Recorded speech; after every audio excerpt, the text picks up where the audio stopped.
All right, so I'm here in the opposite area studio, and I want to talk about something that people take for granted, uh, gravity. I'm going to adjust this a little bit. I think you want to see my feet a little bit more than you want to see my head. Okay, where I got to thinking about this, okay, was we had a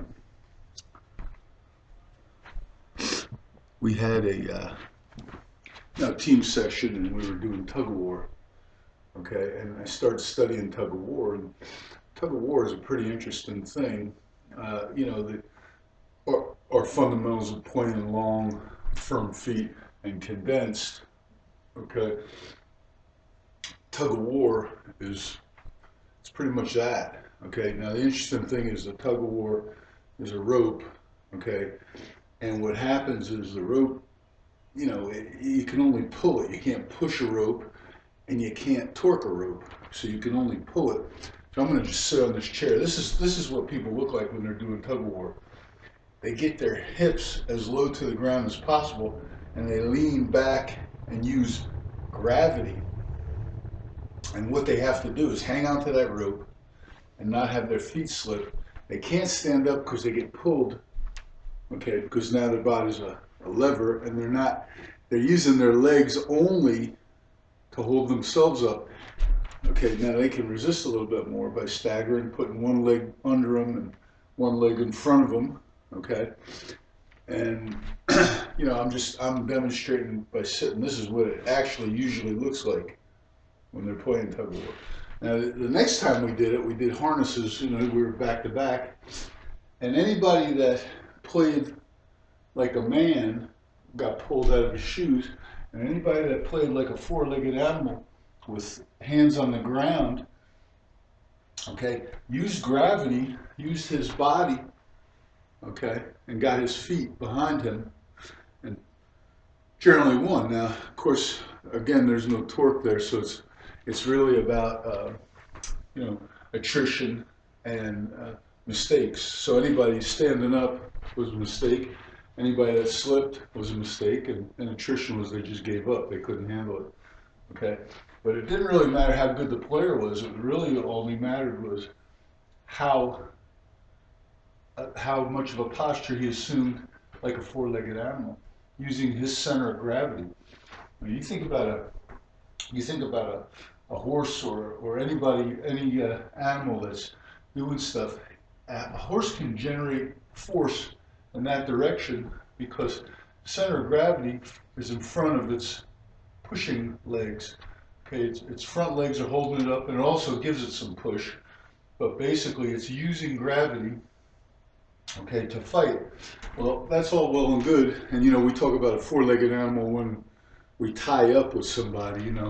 My two legs versus his two legs makes a four-legged animal, and that can be relatively stable until somebody torques or moves a leg, or now you fall on your face. Well, how can we use gravity to help us win? Okay, well, number one, we know that uh, you know we need to have friction on the ground. Okay, so what we do, okay, when we take steps, it's hard to take steps from the big tree. The big tree is basically the torque. You're a tree. Trees don't move. Okay, so you're torquing people. Okay, as soon as you take a foot off the ground, it's hard to torque anything that's got any substantial weight to it or mass. Okay, you got to keep rooted. Okay, when you stand tall, of course, you lose mechanical advantage because you're allowing that mass to work against your leverage.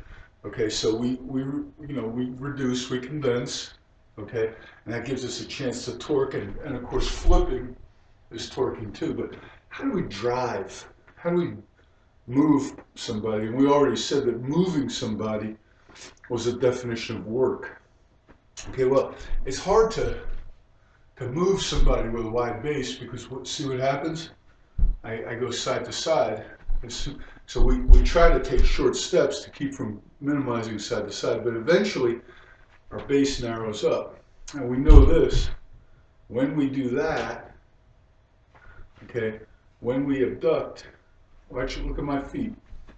Okay, they're about a foot apart. Now it's wider. Okay, I've abducted and I've lowered. Okay, but what I want to really do is get into a position that's as close to a four-legged animal as possible.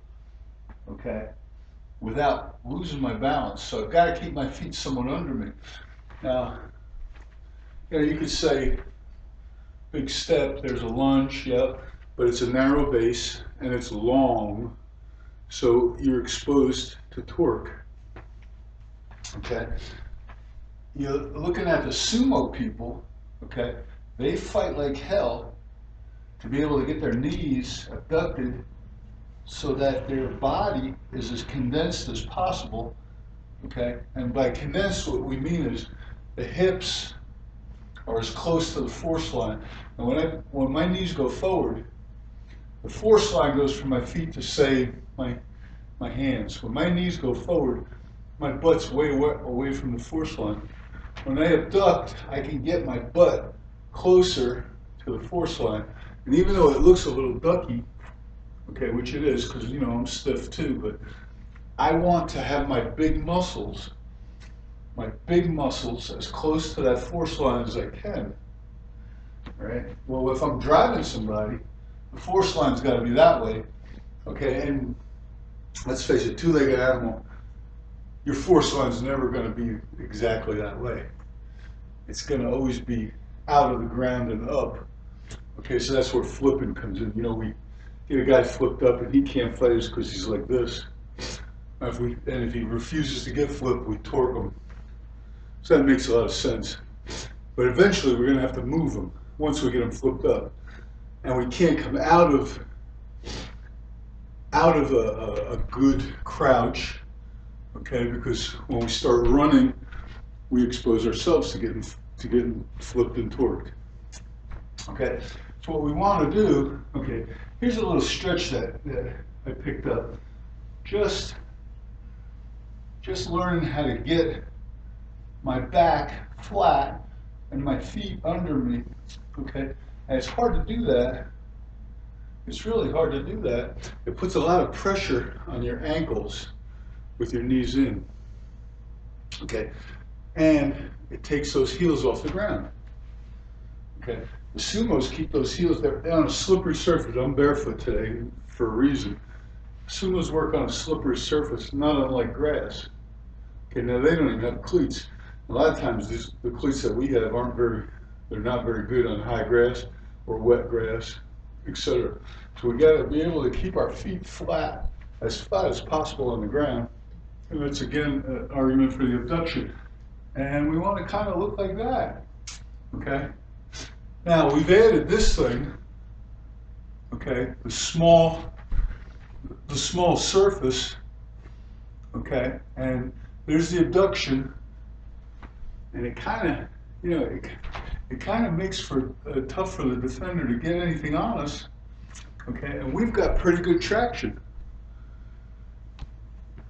right? So we want to mimic a four-legged animal as much as possible when we're driving.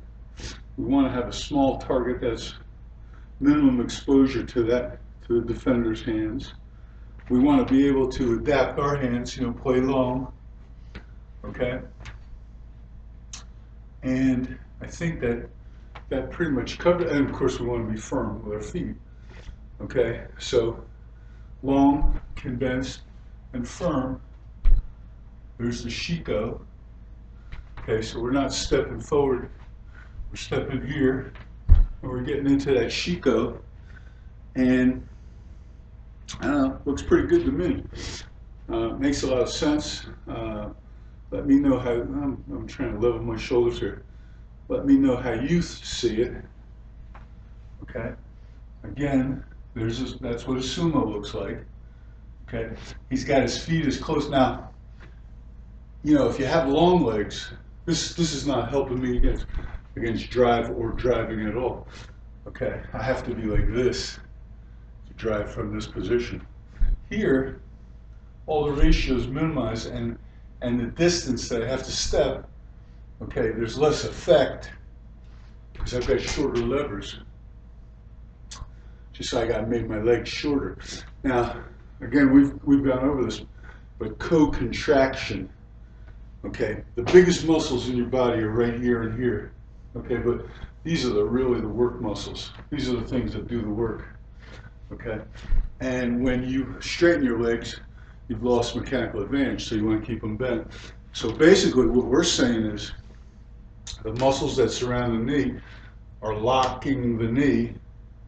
The muscles that surround the elbow are locking the elbow, and the muscles that surrounded the shoulders are locking the shoulders in place, and we're doing all of our work with our butt. Okay? That's what we want to achieve. We want to co-contract all this. I mean, we have a kinetic chain. This is our body. It's a bunch of bones tied together with sinews and muscles can only work by pulling. Okay, and if you want to push, you've got to tie in or coordinate two torque arms to create linear force. Okay, but those muscles, they can stretch, right? But they can't make force. The antagonists, like when I pull in, I'm stretching the tricep and I'm contracting the bicep. That's how muscles work. Okay. So I have to be able to co-contract to eliminate the small muscles, okay, and put everything on the big muscles. Right? Okay, because if your body is a kinetic chain, the chain is only as strong as its weakest link. So if you don't lock these, you don't weld these links, okay, they're going to absorb force and take it away from the butt. Okay, so I'm trying to I don't weld the guy, I'm trying to do this stuff. Well, you know, my arms and shoulders are a lot weaker than my glutes. And the next thing you want to really think about is, how am I developing those glutes? How am I getting that butt muscle to get strong? Okay, and I think, you know, to me, the thing I've gone to is these Shikos, okay, which basically are very simple exercises, okay, that they work on hip abduction and gluteus and quadricep strength. I can do like 150 of them now, and I'm in pretty good shape. You know, I'm a little fat, but you know, I'm about 255, maybe 253. I gained a little weight. I think I gained it. You can see this one better. I think I gained it basically in the thigh and in the butt. I'm not going to pull my pants down. But anyway, that's my thoughts, okay? Number one, how do we mimic a four-legged animal as much as we can? You know, people say back angle, this is old news, you know. Well, it might be, but this is what we're trying to talk about. We're trying to make our leg that long rather than that long. When we bend, okay, we've taken that leg, and there's the moment arm. We've made it short. It's almost half what that is. That's half the moment arm. And if we're strong enough here to keep it bent, we can do all the work with our butt, okay? And we have less need to be braced, okay? Because all of our lever arms are shorter, okay? All right. To me, it's simple. I don't know if I'm talking Greek or what, but you know, and it's people say, well, what is condensed? Well, again, condensed is simply this. It's not just your knees bent. It's your knees bent and your hips abducted. Okay. And when you're driving somebody condensed, that's what it looks like. Okay, that's what it looks like. Now, I was watching some pass rush shots of this guy James Harrison. This is the way he rushes a passer. Okay, he's got that foot in the force line. You can only have one foot in the force line if the other one's in the air. Otherwise, you're like this, and you're going sideways. Okay, and he is abducted, and he's bent, and he's hard to stop. Okay, and even if I narrow my base, I keep my knees abducted. Okay, I got a pretty good basis for using my levers and my big butt muscles. Okay, and I have a pretty good grip on the surface. Not as good as the big tree, but again, the big tree, it's hard to drive. Eventually, you gotta drive. Okay. All right, that's all I got for you today. Hopefully that made some sense. See ya.